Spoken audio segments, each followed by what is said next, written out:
Hello बच्चों, इस lecture के माध्यम से हम लोग 9th स्टैंडर्ड का एक्सरसाइज 1.3 को देखेंगे। ठीक है। Question first says write the following in decimal form and says what kind of decimal expansion is has. इसका अर्थ ये हुआ कि सबको आपको पहले क्या करना है, डिवाइड करना है। ठीक है। और उसके बाद इसका डेसिमल एक्सपेंशन किस तरह का है आपको लिखना है। उसको विदाउट डिवाइड किए मत लिखिएगा। बहुत लोग क्या करते हैं कि डायरेक्ट लिख देते हैं। तो डेसिमल एक्सपेंशन फर्स्ट लेक्चर में मैंने बताया था कि अगर p बाई क्यू के फॉर्म में कोई नंबर है, ठीक है, जैसे सारे p बाई क्यू के फॉर्म में है, तो उसका डेसिमल एक्सपेंशन 3 टाइप का होता है।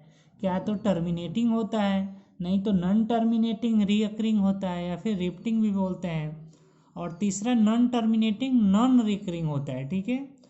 तो मैं उसको एक बार और आपको रिमाइंड करा दे रहा हूँ, उसके बाद फिर क्वेश्चन पे मैं आ रहा हूँ। जैसे देखिए, ये p बाई क्यू के फॉर्म में है। ठीक है।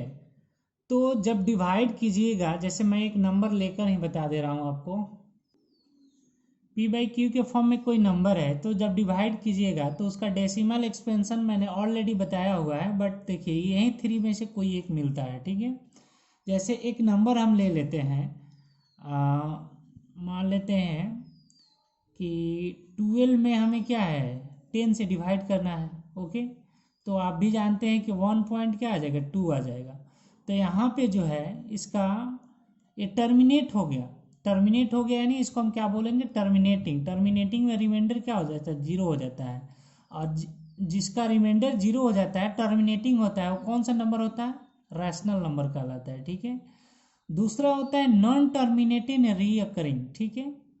तो नॉन टर्मिनेटिंग रीअकरिंग को रिपीटिंग भी बोलते हैं। लाइक आपको पिछले एग्जांपल में मैंने बताया था 1/3 से इसमें 1 में डिवाइड कीजिएगा तो आएगा क्या, 0.3333 ऐसे आते रहेगा। तो ये टर्मिनेट नहीं हो रहा है और रिपीट कर रहा है इसमें 1 डिजिट, तो इसको ऐसे भी लिखते हैं 0.3, और यहाँ बार पढ़ा जाता है इसको। ठीक है।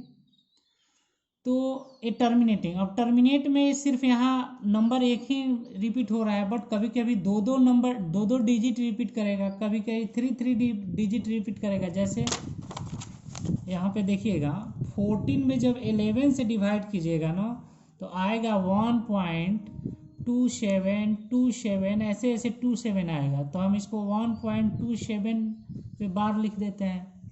तो यहाँ टू डिजिट क्या हो, रिपीट हो रहा है। कभी कभी 3 होता है, कभी 4 5 ऐसे होते रहता है। ठीक है। तो फिर हम यहाँ देखिए 2 नंबर पे नॉन टर्मिनेटिव रिकरिंग में जिसका रिमाइंडर 0 नहीं होता है, और ये भी रैशनल नंबर कहलाता है। ठीक है। तो इस तरह रिपीट करता है। और थर्ड क्या है, नॉन टर्मिनेटिंग नॉन रिकरिंग। ठीक है। इसमें टर्मिनेट भी नहीं होगा और क्या होगा, रिपीट भी नहीं होगा। फॉर दिस मैं आपको एक उदाहरण बताता हूँ। जैसे √2 का आपने वैल्यू पढ़ा होगा, तो √2 का वैल्यू आपने कहाँ तक निकाला है, 1.414। बट इतना ही ये नहीं होता है, आपको बताया गया होगा, ये और आगे बढ़ता है 2 1 3 5 डॉट डॉट डॉट आते जाता है। तो देख रहे हैं ना, ये टर्मिनेट भी नहीं हो रहा है, रिमाइंडर 0 भी नहीं आ रहा है। दूसरी चीज़ क्या है, कोई रिपीट भी नहीं हो रहा है। देखिए कुछ कुछ रिपीट नहीं हो रहा है।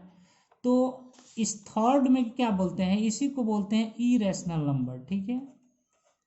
जिसका decimal expansion non terminative non recurring हो, इरेशनल नंबर कहलाता है। इसमें भी रिमाइंडर 0 नहीं आता है। तो चलिए अब हम लोग एक्सरसाइज पे चलते हैं।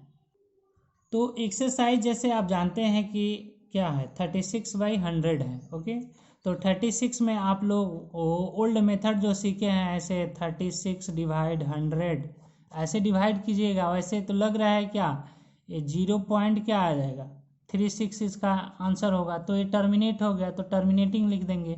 बाकी सबको उसी तरह डिवाइड करके लिखिएगा। ओके। तो ये आप खुद से बनाइएगा।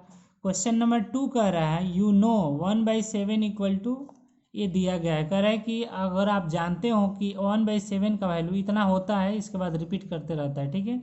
जब 1 में 7 से डिवाइड कीजिएगा तो 142857 आता है और फिर इतना रिपीट करता है। देखिए अब इस बार इतना डिजिट रिपीट करेगा। तो 1/7 का वैल्यू दिया है, can you predict what the decimal expansion of इतना। तो कह रहे हैं कि क्या आप इसको बता सकते हैं कि ये जितना दिया गया है इसका डेसिमल एक्सपेंशन क्या होगा, विदाउट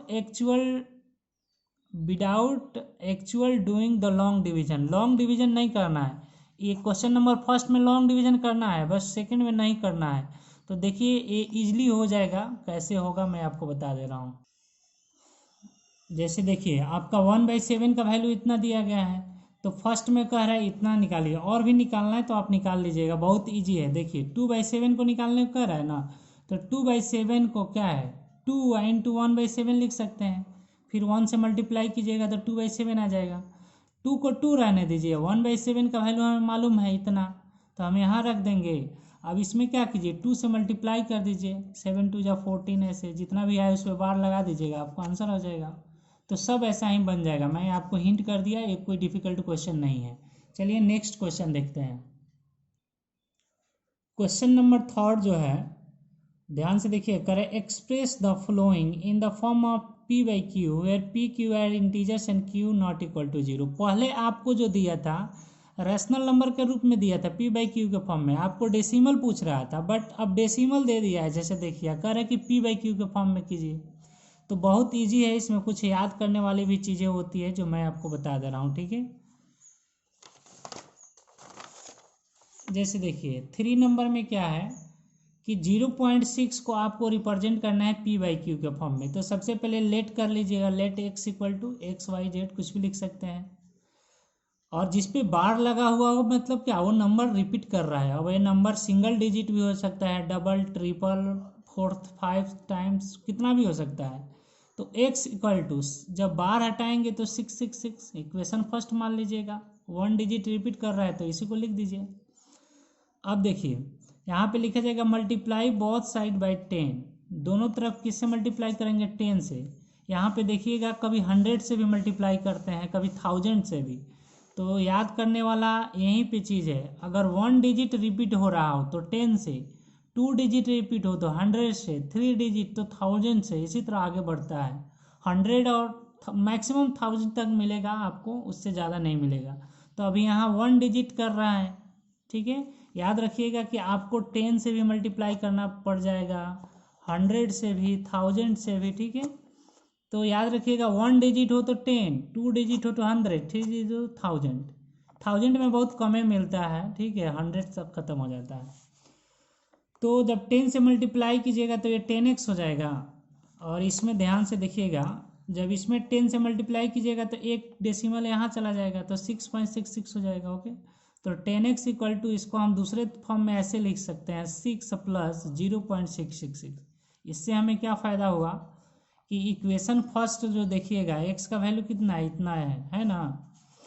तो 6 हम इसके जगह क्या रख देंगे, x लिख देंगे, ठीक है। कहाँ से, इक्वेशन फर्स्ट से। तो हमें क्या मिल गया 10x equal to 6 plus x, x को इधर माइनस कर देंगे तो 10x minus x equal to 6 है, और ये 10 में से x कीजिएगा तो क्या हो जाएगा 9x। ये देखिएगा गलती काटा गया, 9x इक्वल टू क्या मिल गया 6। अब 9 इधर मल्टीप्लाई में है तो डिवाइड में जाएगा, तो हो जाएगा कितना 6/9, 3 से काटिएगा 3 3 जा 9, 3 2 जा 6, यानी कितना आ गया 2/3। तो फाइनली हम लोग क्या कर दिए, 0.6 पे जो बार लगा था इसको रैशनल नंबर के रूप में हमने चेंज कर दिया 2/3 के फॉर्म में, यही आपका आंसर हो जाएगा। तो उसी तरह यहाँ देखिए, यहाँ 4 7 है, यानी 2 डिजिट क्या हो रहा है, रिपीट हो रहा है, तो 100 से करेंगे। यहाँ 3 है तो क्या करेंगे 1000 से। तो इसी तरह आप जो ये पूरे है ट्राई कीजिएगा, नहीं बनेगा तो अब मैं आपको बताऊंगा, ठीक है। फिर मिलते हैं नेक्स्ट लेक्चर में।